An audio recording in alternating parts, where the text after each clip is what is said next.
السلام على سيدنا مولانا رسول الله وعلى آله وصحبه أجمعين. اللهم افتح علينا حكمتك وانشر علينا رحمتك وعلمنا من لدنك علما ينفعنا في الدين والدنيا يا كريم. إن شاء الله تعالى we'll just take attendance and then we'll start inshallah ta'ala. So we'll take a picture of the attendance in the group and inshallah start with the brothers from the right. Brother Shakil, Brother Ali, Hadi, Ashraf Karahim, and then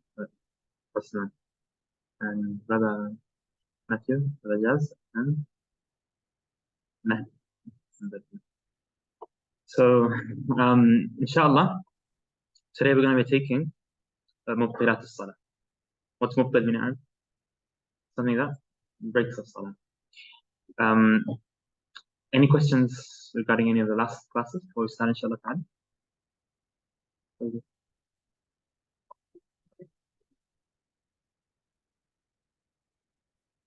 Tawarruk. Yes.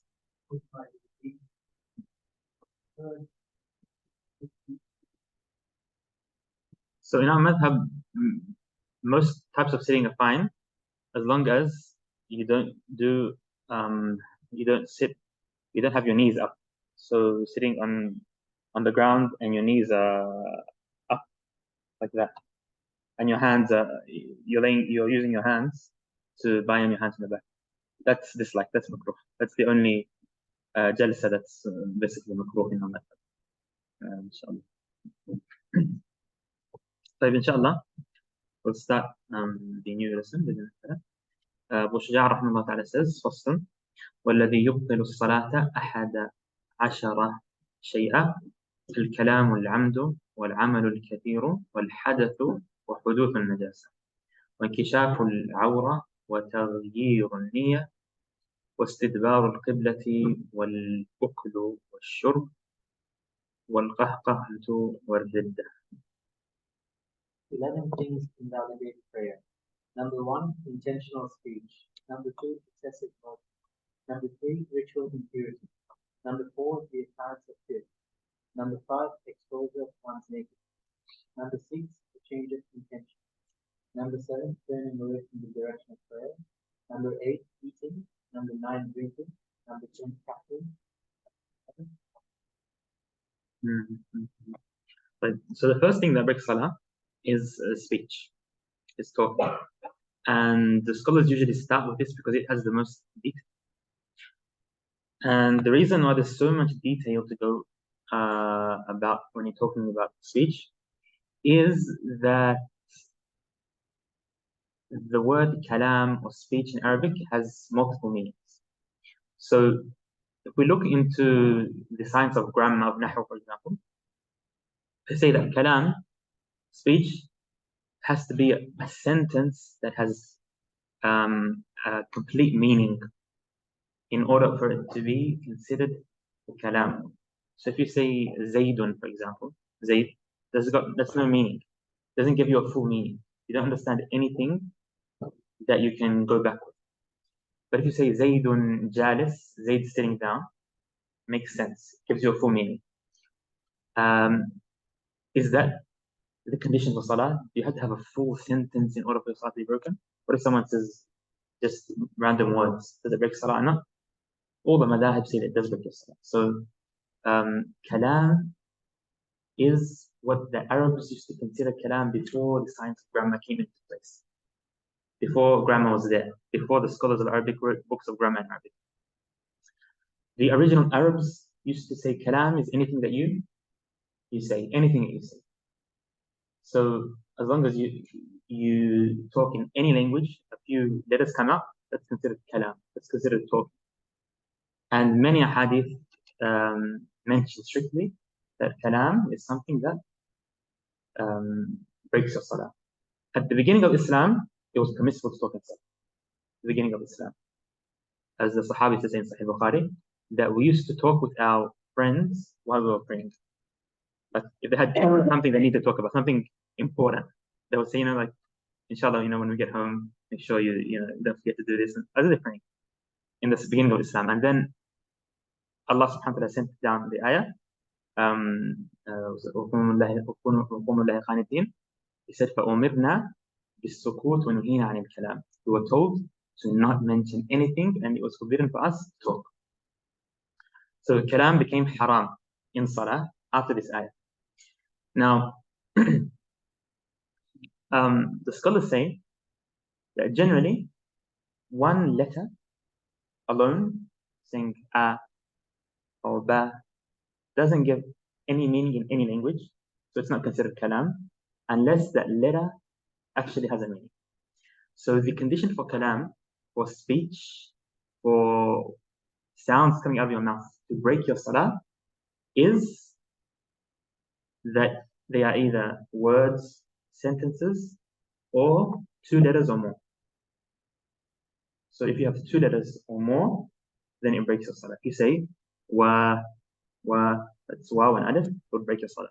But if you just say u, you wouldn't break your salah. Or if you cough, you make a sound, but there's no letters coming out. It's just a general sound. Like that, inshallah ta'ala, does not break your salah either, unless you make a clear sound and letters come out. So you say that would break your salah. And only letters that have a full meaning alone are the letters that break your salah individually. So in Arabic, there's a few letters that give you a full meaning by themselves. You have, for example, qi. Qi in Arabic is the amr. It's an order to be careful. In Arabic, you have something called al-wiqaya. Al-wiqaya means stay away from something, be careful from that. If you want to tell someone to stay away from something, you say qi nafsik, qi nafsik. Okay, so stay away, protect yourself from that thing. Wiqaya means to protect yourself, and qi, so qaf with kasra, gives you a full meaning, which means to protect yourself in Arabic. Or ayn with the kasra also has a meaning in Arabic. That's from al-wa'i. Al-wa'i means to understand something, to fully understand something. So if you tell someone, understand what you're doing, you say ayn ma taf'al. So ayn with the kasra. Also ri, for example, ra' with kasra is another word that has a meaning. So other than that, other than the words, the letters that have meanings, you have to have at least 2 letters coming out of your mouth for what you're saying to be considered to be kalam. Also, long mads are considered more than 1 letter. So it's it's considered more than one letter in Arabic. Dhikr, reciting of Quran, taking an oath by Allah subhanahu wa ta'ala, are all not considered speech. The acts of worship. So you can do that in salah. An oath means, if you say, for example, that Allah subhanahu wa ta'ala has upon me that I am going to fast for his sake. But don't make the oath attached to something in your dunya. Like say, Ya Allah, if you cure my son, then I'm going to do something for you. Yeah, but make an oath with no condition, basically. Speech without any sound doesn't break your salah either. So if you just move your lips but you don't make any sound, no sound comes out, then that doesn't break your salah either because it's not considered a speech. We know in Ahmad, yes.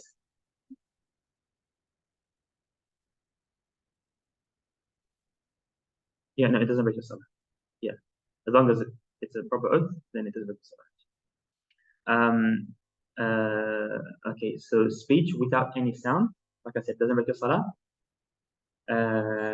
And the letters that have no meaning, they break your salah. So it has to be considered something that could be considered speech, even if it doesn't really make any sense for it to break your salah. Now, if someone by accident, okay, talks while they're in salah, they forget they're in salah, for example. Okay? So they're praying, and then they start to talk. A few words will not break your salah, because there's a famous hadith that the Prophet ﷺ led the salah in salah, and then he made salam, finished only after praying 2 raka'at, when he had to pray 4 raka'at. So the Sahaba asked him, Ya Rasulullah, Anasita am qasrat as-salah? Did you forget, or has salah been shortened? He said, "Lam ansa wa lam tuqsar." I didn't forget, and salah hasn't been short. Then another Sahaba said, "Ya Rasulullah, no, you only prayed 2 rak'ah." So he said, "Is it ahuwa kama yaqulu dhul yadayn? Is it as this man dhul yadayn says?" So these are about 7 words, 6, 7 words that Rasulullah said. And once they told him, yes, he did pray 2 rak'ah, he went back and continued his salah, although he had spoken a few words, not noticing that he was in salah. So that is a proof that if you are still in salah, but you've only spoken a few words, it doesn't break the salah. Wallahu ta'ala a'lam. Okay. The second thing that breaks the salah is excessive movement. Now, excessive movement includes a few things. Number one large movement that is considered excessive. It's considered a huge movement, a movement that basically affects your whole body, like jumping in the air, for example. Someone decides to take a really big jump, always in salah, or even a small jump, a jump in salah. That's considered a big movement, and it doesn't match with salah, so it breaks your salah. Also, if someone strikes someone extremely heavily, like they're not just hitting someone away, but they strike them with the whole body, like they move and they punch them, then that would also break the salah because it's an excessive movement. If someone does a normal movement, like for example, scratching the head, but without a need, just for the intention to play around in prayer. Like they see this bag here, they say, okay, let's look into the bag and play around with it, without any need to do that, then that also breaks the salah because they're playing around in salah. But other than that, normal movements need to be 3. Need to be 3 or more. And they have to be done together. You can't do them, but if you do them separately, it doesn't break the salah. So if someone takes 1 step in salah, the salah is fine. If they take a 2nd step in salah, the salah is still good. If they take 3 steps all together without stopping, then the salah is broken. Someone, for example, decides to scratch their head, and then puts the hand back down, okay, and then decides to take a step or 2 forward, then that would break the salah, right? Because they've done 3 movements altogether. But if you just scratch your head by itself, it's fine. It doesn't break the salah. So movements shouldn't be excessive. They shouldn't be too much. You should be careful. Don't make it that you usually move around in salah. And if they are more than 3 large movements done together, then it breaks your salah. 3 or more, sorry, 3 or more. Now, there's one type of movement that doesn't affect your salah, even if it's done more than 3 times. And that is a movement which is considered to be done with your small body parts, meaning your fingers, your eyes. If you were to move, for example, your tongue inside your mouth, the parts of your body that are attached to other parts, they're not individual parts of your body. Moving these parts don't affect your salah. So if someone moves their eyes around 10 times, for example, it doesn't break their salah, unless they do it with the intention to play around their salah. If someone scratches themselves like that without moving their hand, that wouldn't matter, no matter how many times it happened, it wouldn't affect the salah. Inshallah. Okay.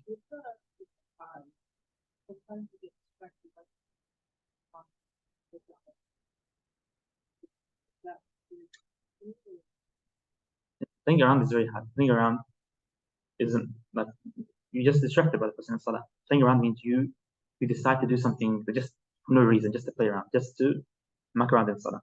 Yeah, you're doing that for a reason. For example, playing around means that you know what? I'm gonna move around the salah just because I'm in salah, for example. And then that's what breaks the salah, not just moving around for any reason. Yeah, to move.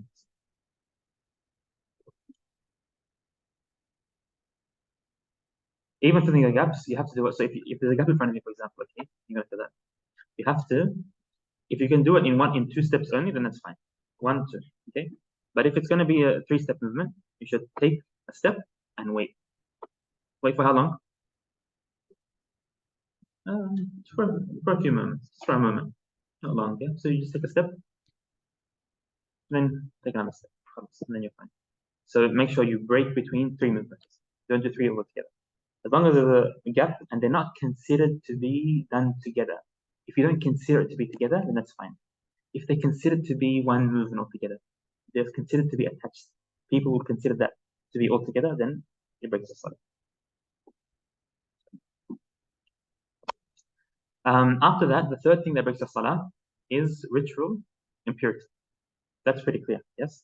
So if someone breaks their wudu in salah, they need to go do their wudu and start the salah from the beginning. Now, most madhahib say this. Only the Hanafi madhab says that if you break your wudu in salah, you can go without talking, make your wudu, and come back and continue. All the other madhahib say that breaking your wudu breaks your salah. Start from the beginning again.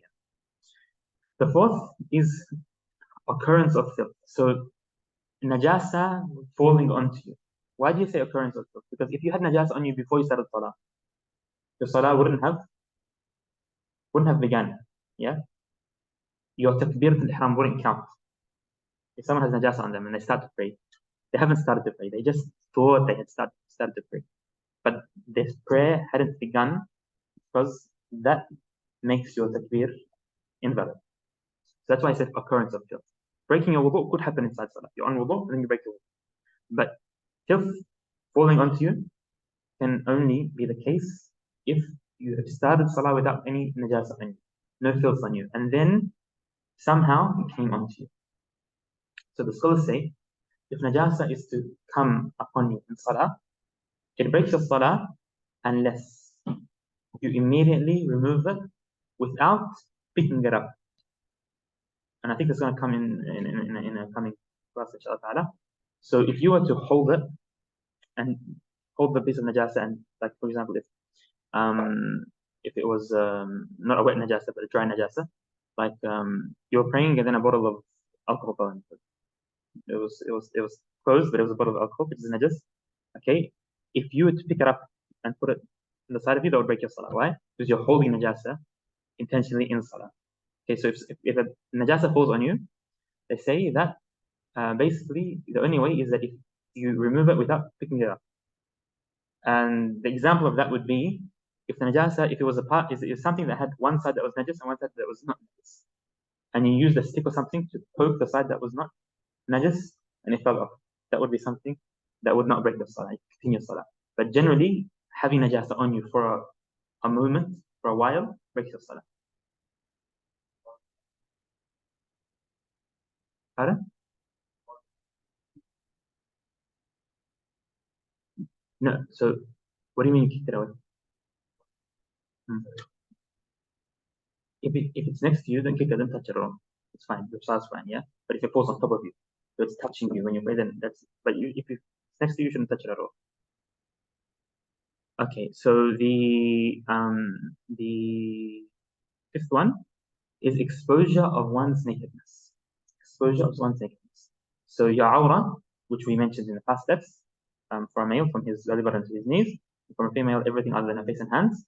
If any of that uncovers in salah, if it becomes clear in salah, it breaks the salah unless the wind uncovers it and you cover it back quickly. So if you're praying and it's windy and the wind somehow uncovers your awrah, you need to recover it quickly. And in that case, your salah is fine. It's not affected. But most of our scholars say that if it's other than the wind, if it's, for example, if someone comes and pulls your shirt off and your belly button is showing, then khalas, your salah is free. It has to be the wind, according to the majority of the scholars.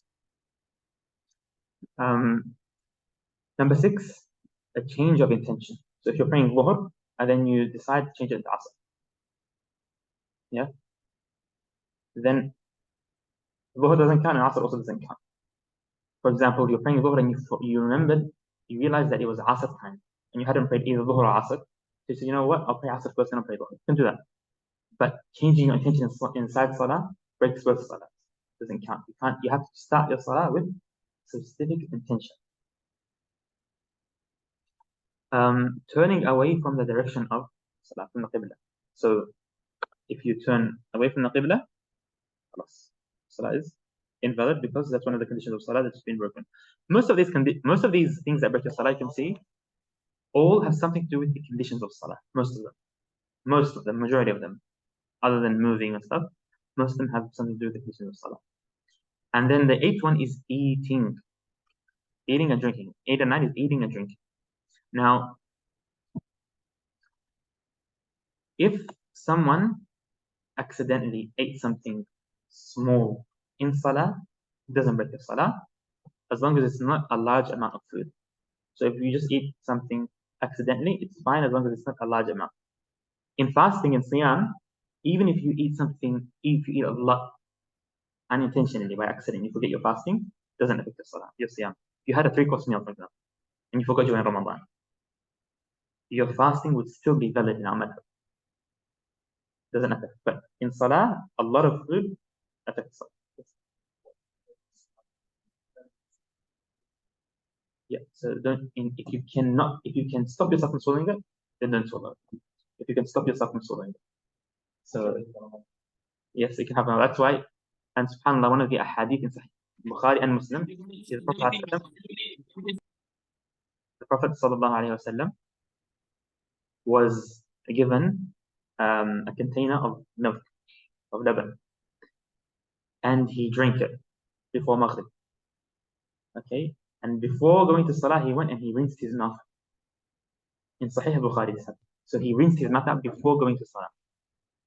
This is one of the strongest proofs that he didn't even leave a small amount of food or drink in his mouth before he prayed.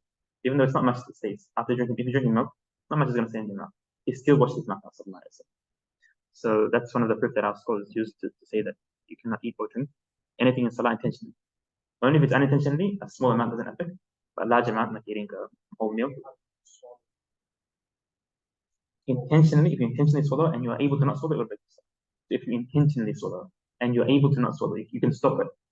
Not like, for example, if you can't stop it going down your throat, then what do you do? But if you can stop it going down your throat and you intentionally swallow, then it will break the Salah. And then cackling, so laughing, of course. If done intentionally, it breaks the Salah. If it's done intentionally, it breaks the Salah. But if you just giggle by accident and you're trying to stop yourself, then it doesn't affect the Salah. A little bit of laughing unintentionally doesn't break the Salah. And apostasy, of course, does break your Salah. So that's everything to do with Mukhtasar Salah, the things that break the Salah in this class, inshallah ta'ala. We'll go to questions now. We have in the group a few questions. Someone changed the function to a prayer from a higher to lower level. For example, intend to pray Fajr and started in Fajr, found a Jama'ah praying, so he changed the function to Sunnah, which is higher. These questions are good. What about holding a baby with a dirty diaper? It's a very important question. Can we hold our kids in Salah? Holding a baby with a dirty diaper definitely is not permissible in Salah. There's no way that you can say it's permissible, no matter what, because they have clear najas on them. If you were to have that najas on you, your prayer wouldn't be correct, so you can't hold someone with najas on them. But what's more important to understand is that a lot of babies, their diapers are clean, for example. But how did the parents clean them? By wiping, usually. Is wiping najasa something that makes the person pure? No, it doesn't. Okay. Even if someone was to do istinja, to use stone or to use paper to clean themselves, they can pray alone. Allah made it permissible to pray with that little bit of najasa still on you, even if you didn't wash yourself. But if you were to hold someone who had done that, your prayer would be invalid. Because it's only permissible for you to pray in that state. It's not permissible to hold someone, any type of najas on them, while you're praying. So if you want to hold someone when you're praying, whether it's a young kid or not, they need to be washed. You need to wash the kids first, and then you can hold them when they're praying. And at the time of the Prophet ﷺ, most kids would be washed. They would wash people. They didn't have nappies and wipes and stuff like that. So they would wash people. And that's how we understand the hadith when the Prophet used to hold the daughter of his daughter while he was praying. He would pick her up. And then when he would make ruku' or sujood, he would put her down. Because they used to wash kids in that day. But today, a lot of people, they only wash the kids every now and then. So you can't hold them in that state while you're in salah. Okay. Another question says, any particular reason for specifying 3 movements? The reason the scholars say that 3 movements break your salah is because they looked into the norm and what the Arabs consider to be Allah, and they said 3 is usually the amount that the Arabs would consider to be Allah, excessive. Under 3 isn't much according to the Arabs. So according to this, majority of scholars in the Shafi'i method and even Hanafi method took this stance that 3 movements break your salah. That 3 movements break your salah.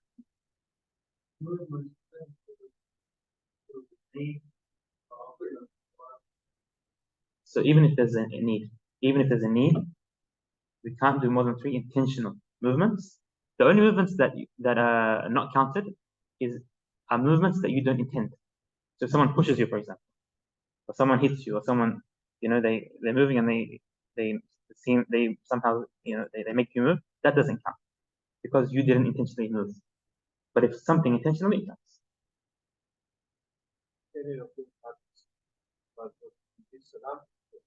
It's broken, خلاص, you don't need to do salam.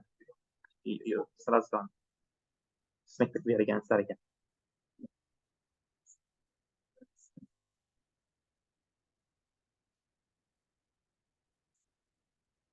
Yeah, so you can't pick them up and continue, خلاص. Yeah. Yeah, if they're on top of you for a moment, خلاص, for a while, yeah. Keep them away when they're praying. Yes.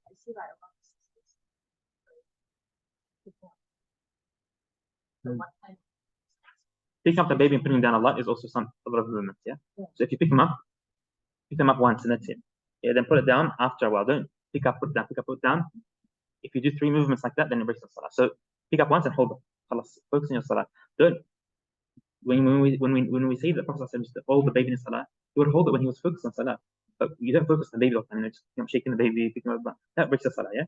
So if you want to hold the baby in salah, you can do that with conditions, but do it moderately. Don't do it excessively and play around with the baby and make it persistent.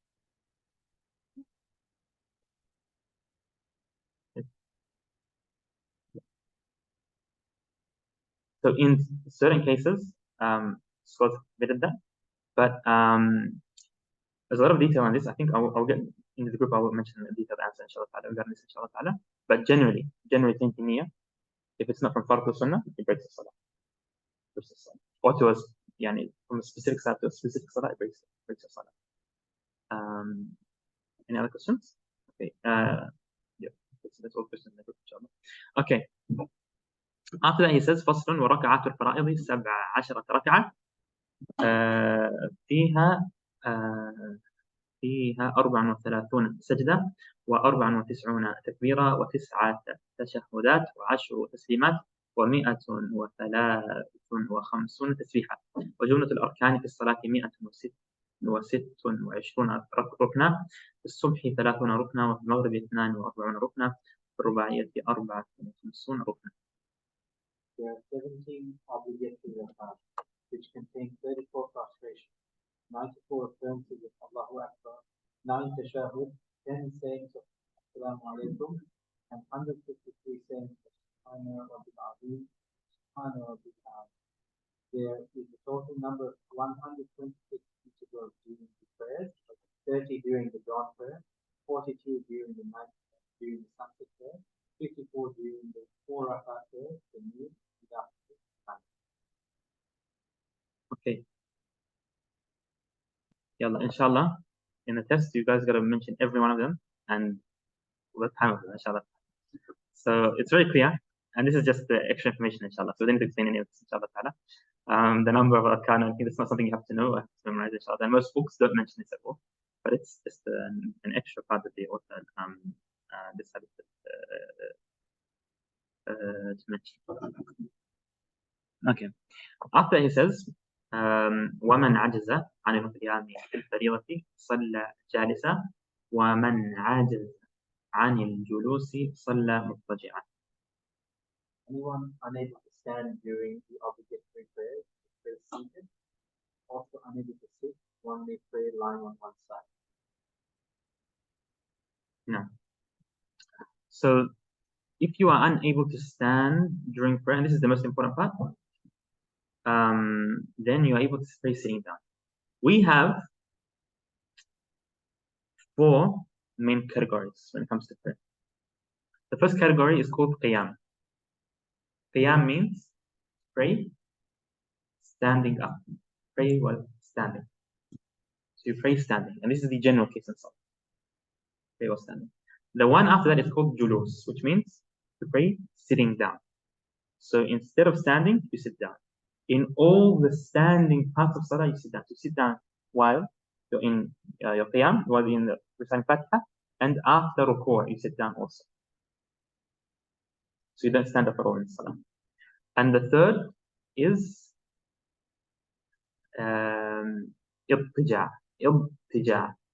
So alif, hamza, bad, jim, alif, ain. Ibtija, which means to pray on your side. Pray on your side. So be on your side and pray again. And then after that, there's something called istilqa, which means to pray on your back. To lie on your back and pray. Okay? You can't go from one to the second unless you can't. So you can't go to either of these until you've done the one before. You're not able to do the one before it. So you have to do them in this order.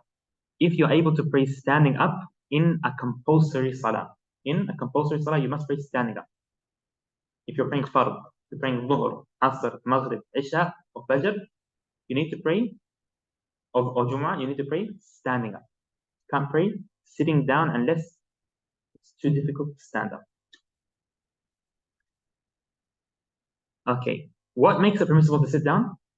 They say if you are ill or it harms you in a way that makes you not be able to have full khushu'.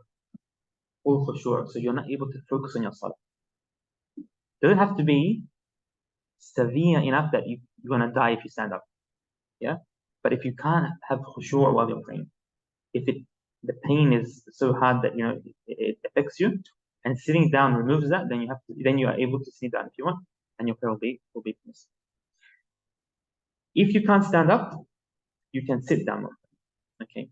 If you can't sit down, if it is a harm on you sitting down, then you can pray on your side, and if you can, you start with your right side. So how do you pray on your side? You lie on your right side, okay, and your body faces the qibla. The same way you bury someone in their grave. If you bury someone in the grave, how do you put them down? We make sure the grave is dug towards the qibla. So let's say the qibla is this way, okay, now, okay? So this is the qibla, and you bury someone.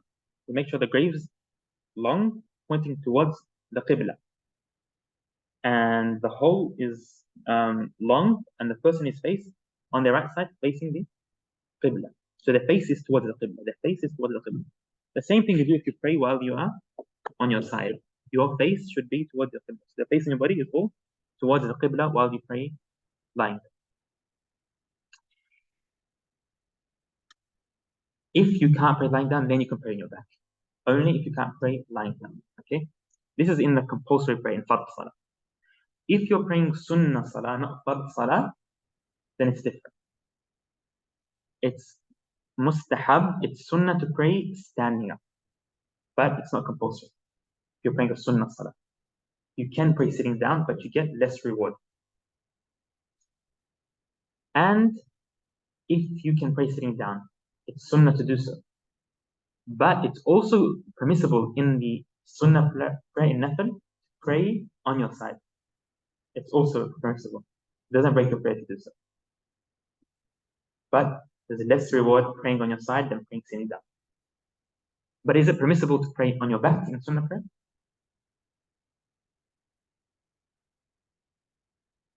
No, it's not permissible to pray on your back unless you can't sit down or you can't lie down on your side. So praying on your back is only permissible when there's no other way.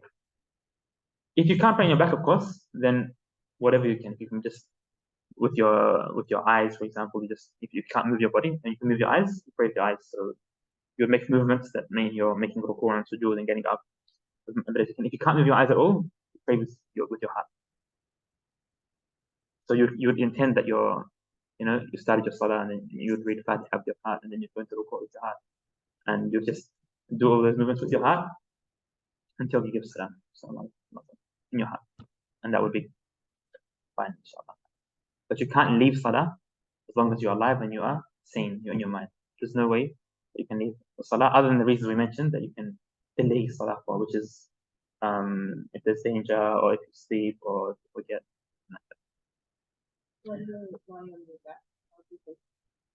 So the scholars say if you can raise your head towards the qibla, then that's better. Raise your head towards the qibla. You have your head and your feet towards the qibla, for example. But if you can't, then you can just lie down.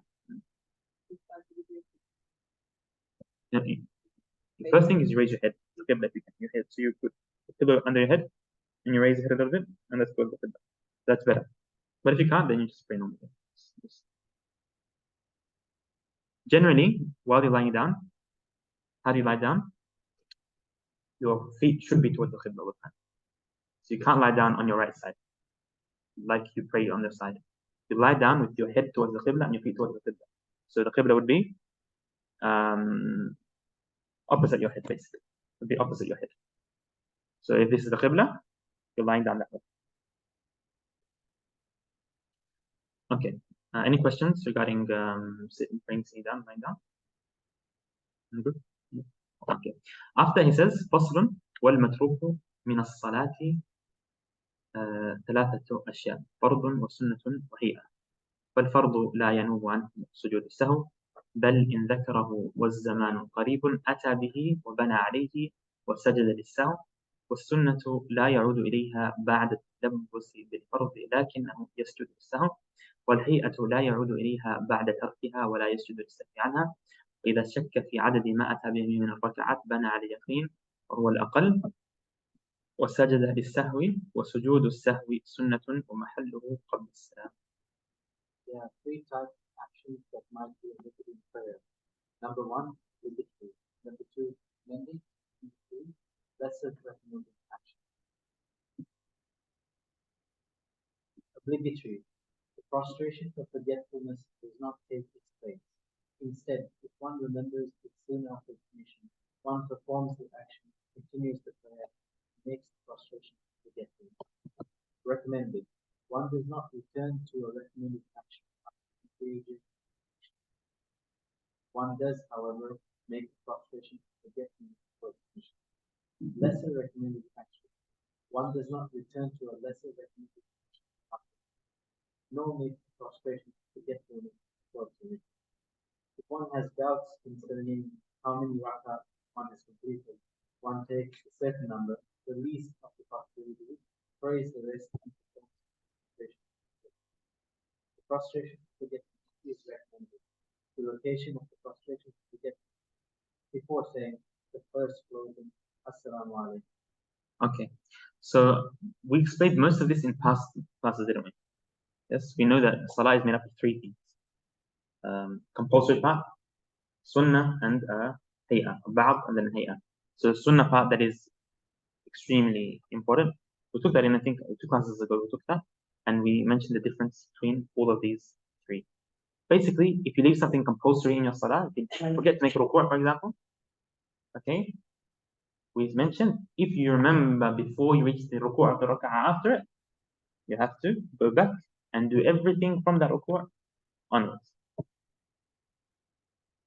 If you don't remember until you made this another ruku' in the raka'ah after it, then you just make up an extra raka'ah at the end of your salah. We mentioned that. And then you should also give sujood at the end of your salah before you make salam. Sujood before salam is not compulsory, it's just sunnah.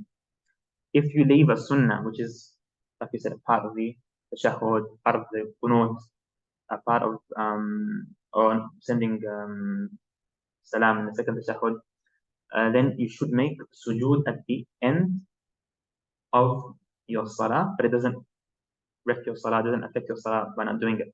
And then if you leave a Haiaat, one of the less recommended sunnah, then you don't need to do anything. If you make sujood, it actually breaks the prayer. We mentioned all that before. Okay. What I want to focus on now, inshallah, is the times when it is haram to pray. He says, فصل وخمسة أوقات لا يصلى فيها إلا صلاة له سبب بعد صلاة الصبح حتى تطلع الشمس وعند طلوعها حتى تتكامل وترتفع قدر رمح وإذا استوت حتى تزول وبعد العصر حتى تغرب الشمس وعند الغروب حتى يتكامل غروبها. It is unlawful to perform a prayer that lacks pause concurrently before rising prior to the prayer's performance during 5 times. Number 1, after the dawn prayer until the onset of sunrise. Number 2, from the onset of sunrise to the completion, the sun has risen one spear length above the horizon. Number 3, when the sun is at its zenith. Number 4, after the mid-afternoon prayer until the onset of sunset. And number 5, from the onset of sunset until completion. So, as we mentioned at the beginning of this Kitab al-Salah, and we are closer to the end now, that Salah is the most recommended action to do.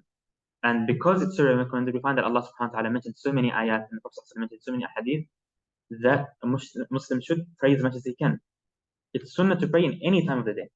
So Allah has opened the door for you to pray in any time. You don't need to pray a specific sunnah in order for you to get reward. You can just stand up and start praying whenever you want, middle of the night, before Fajr, after Dhuhr, between Dhuhr and Asr, between Maghrib and Isha. There's many times where it's sunnah to pray. You know, some of the pious Salaf used to pray 300 rak'ah a day, just like that. It's all sunnah. So because there's so many ahadith telling us to pray, okay, it's important to know the times when it's haram to pray. In these times, if you decide to pray a prayer for no reason, it doesn't count. Your prayer doesn't even count. Your takbir wouldn't count. Even if you make takbir for the ihram, it doesn't count as takbir for the ihram. The prayer is not a prayer, basically. So there's certain times where the Prophet ﷺ said not to pray. Not to pray. Now, the prayers that are haram in these times are what are known as nafil mutlaq, general sunnah prayers. General sunnah prayers. Sunnah prayers that are not there for a specific reason. Okay? Or, and these are 2 types. Number 1, prayers with no reason at all. Prayers with no reason at all are known as nafil mutlaq. There's no reason to pray other than you wanting to pray. So it's not a sunnah of wudu. It's not sunnah of entering the masjid. It's not sunnah before dhuhr or after dhuhr. It's just a general prayer with no reason. Number 2, prayers that have reasons that only occur after doing it. What is a prayer that has a reason that happens after it? What does that mean? So, for example, when you want to leave your house, the scholars say it's sunnah to pray before you exit your house. Before you exit your house.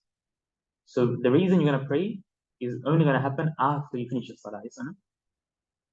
Yeah? So when you're going to pray, there's no reason that makes you pray. The reason only starts after you finish your prayer. So it's as if you're praying a prayer with no reason. When you want to make ihram, you're at the miqat, it's sunnah to pray before you intend with your heart. Before you make ihram with your heart. Okay? So, you know, we put on the ihram, we take a shower, but we haven't made intention yet. We haven't started ihram yet. And then we pray 2 rak'ah, and then we make the intention. Yeah? The reason you're going to pray is because you're going to enter a state of ihram. Alright? If you make ihram after Asr, after Fajr, for example, these times, it's haram to pray. Can't pray at all. Also, praying istikhara. What's istikhara? Istikhara is a special dua you make after praying 2 rak'ah. After praying 2 rak'ah. So, the reason you're praying is to make this dua. Yes? To ask Allah to help you decide something that you're doubtful about. That's only going to happen after you finish praying. So you can't pray in these times. And there's other examples, but these are the main examples. So prayers with no reason, general prayers, and that includes salat, tasbih, Salat Tasbih is the prayer when after Fatiha and the Surah we say Subhanallah, Alhamdulillah, La ilaha illallah, Allahu Akbar. And then in Ruku is there as well, and Sujood after. It's sunnah to pray that prayer. This prayer is a general prayer. There's no specific reason for it. So it's also haram to pray in these times. Other than that, any other prayer is permissible to pray in these times in the Shafi'i. So a prayer that has a reason, that occurs before you pray. For example, you enter the masjid. Once you enter the masjid, it's sunnah to pray. When did that reason happen? Before you started to pray. These prayers are sunnah and permissible to pray in these times. If you make wudu, it's sunnah to pray after making wudu.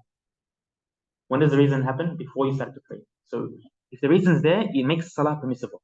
If the reason is there before you pray, it makes the salah permissible even in these times. Or if the reason and the salah happen at the same time, it's also permissible. What's the example for that? The example for that is praying Salat al-Khusuf, the eclipse prayer. When there's an eclipse, it's sunnah to pray. Why do you pray? Because of the eclipse. The eclipse is there at the same time as you're praying, and you can continue to pray until the eclipse finishes. So that prayer can be done in these times as well. If the eclipse happens, for example, after Fajr or after Asr, it's permissible to pray in that time. So that's all you need to know regarding prayers that have reasons and prayers that don't have reasons. So you're praying a compulsory prayer. You're making up a compulsory prayer. You forgot to pray Dhuhr or Asr. You forgot to pray Dhuhr and then you remember after Asr. Can you pray Dhuhr after Asr? You make up your missed Dhuhr after Asr, you can. It's fine. Why? Because this prayer has a reason it happened. It's compulsory prayer. Okay, you don't even need to have any other reason. But if you're just praying a prayer with no reason, then you can't pray in these times. These times also don't apply to Mecca. They don't apply to Mecca at all in the Shafi'i method. So there's a famous hadith when the Prophet ﷺ said to a group of Sahaba, he said, يا بني عبد المطلب لا تمنعوا أحدا طاف بهذا البيت وصلى أي ساعة من ليل أو نهار. He said to the sons of Abdul Muttalib, don't stop anyone who wants to make tawaf and pray in this house of Allah subhanahu wa ta'ala in any time, no matter if it's night or day, any time. So the Shafi'i scholars took that and they said, in Mecca, it's permissible to pray in the whole outskirts of Mecca. The whole of Mecca, it's fine, at any time. Okay? They also don't apply it to Friday before Dhuhr. So one of the times that we're going to take that are haram to pray is just before Dhuhr, a few moments before Dhuhr. So once the sun is in the sky, but there's no shadow yet at all, then it's haram to pray in that short time. On Friday, it's permissible to pray even in that time. And there's a few hadith that talk about that. So what are the times when it's haram to pray? What are these times? Number one, after Fajr until sunrise. So after you finish your Fajr until sunrise. If you pray Fajr in the beginning of time, and there's 1 hour left to sunrise, it's haram to pray for an hour. Unless you pray Salah for a reason. So you, for example, you broke your wudu, you want to make wudu again, so you made wudu, pray to Raka'at or wudu. From the beginning of sunrise until it's complete. Okay? So once the sun starts to rise until it's fully risen, then it's also haram to pray in that short time as well. And before Dhuhr, or just before the time of Dhuhr enters. As we mentioned, that there's few moments before Dhuhr, from the zenith until Dhuhr, there's few moments haram to pray. Unless you're on the day of Jum'ah, then it's not haram to pray. But on Jum'ah day, there's another time that's haram to pray, a new time, which is once the Imam climbs on top of the minbar and sits down, it's haram to pray anything other than 2 rak'ah mentioned in Masjid only. That's the only prayer you're allowed to pray in the Shafi'i madhab. Other madhab say even this prayer you can't pray. In the Shafi'i madhab, there's a hadith in Sahih al-Bukhari. The Prophet ﷺ saw a man enter the masjid on Jumu'ah while he was giving khutbah, and he sat down. So he said, stand up and pray. So scholars took this and I said, only for this reason we're allowed to pray while the Imam's on the minbar. Any other reason, it's haram to pray. So you can't just decide to pray if you know sunnah prayers or do anything else other than this prayer on their journey. Now, if the khutbah is not in a masjid, you can't do this. If someone's giving khutbah in uni, for example, not in a masjid, in a musalla, and you enter while the man's giving khutbah, you sit down, you don't pray. It has to be in a masjid. This sunnah is the sunnah of entering the masjid. Okay? All right. After praying Asr until Maghrib. So when you pray Asr, the haram time enters for you. Even if you pray, the scholars say, even if you pray Asr with Dhuhr, in the time of Dhuhr, if you're traveling and you bring Asr forward with the time of Dhuhr, you pray Dhuhr and Asr together at the time of Dhuhr, it's haram for you to pray from then until Maghrib. Starts from then. Okay? And also when the sky is yellow until Maghrib. How does that work? If you haven't prayed Asr yet, but the sky becomes yellow, so you've delayed the Asr towards the end of the time, then can you pray a general prayer before praying Asr? You can't. You can only pray prayers with reasons before you do your Asr. After you do your Asr, then the other time also enters for you. So this is a kind of like integrated times together. So prayers that are permissible in these times, like we said, include Eid. Eid prayer is a sunnah prayer with a reason. Making up missed prayers, the sunnah of entering masjid, kusuf and kusuf prayers, eclipse prayers, unless someone intends to pray a specific prayer in this time to go against the order of Allah subhanahu wa ta'ala. Someone's stubborn, they say, you know what, it's haram, I'm going to pray in that time. Then it becomes haram, and the prayer doesn't count. But if you're doing it without the intention to do that, then to pray in the wrong time, then you can do these types of salah in these times. Allah ta'ala. Alhamdulillah. That's all the slides for today, inshallah. Yeah, if there's any questions, okay.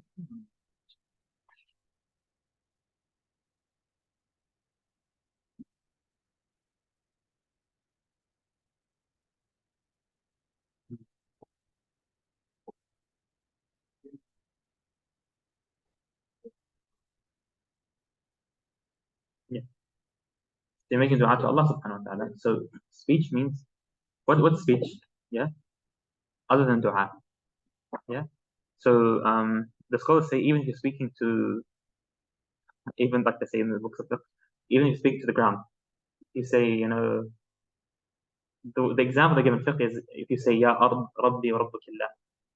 Okay, if you say to the ground, oh floor, my Lord and your Lord is Allah subhanahu wa ta'ala, for example, then you're speaking to other than the ground doesn't understand you, but you're speaking to other than Allah subhanahu wa ta'ala. Yeah? That breaks the salah, for example. But if you for example, okay, you say Ya Allah, Arhamni, dua, you're giving dua to Allah subhanahu wa ta'ala, that's fine. You're speaking to Allah subhanahu wa ta'ala, but you it's all in the context of dua. So even like I said, taking an oath to Allah subhanahu wa ta'ala is considered a type of dua. An oath, saying, Allahumma lillahi alayya and asum, for example, saying that it's upon Allah has upon me that I'm going to fast. It's kind of talking to Allah subhanahu wa ta'ala, but it's still considered generally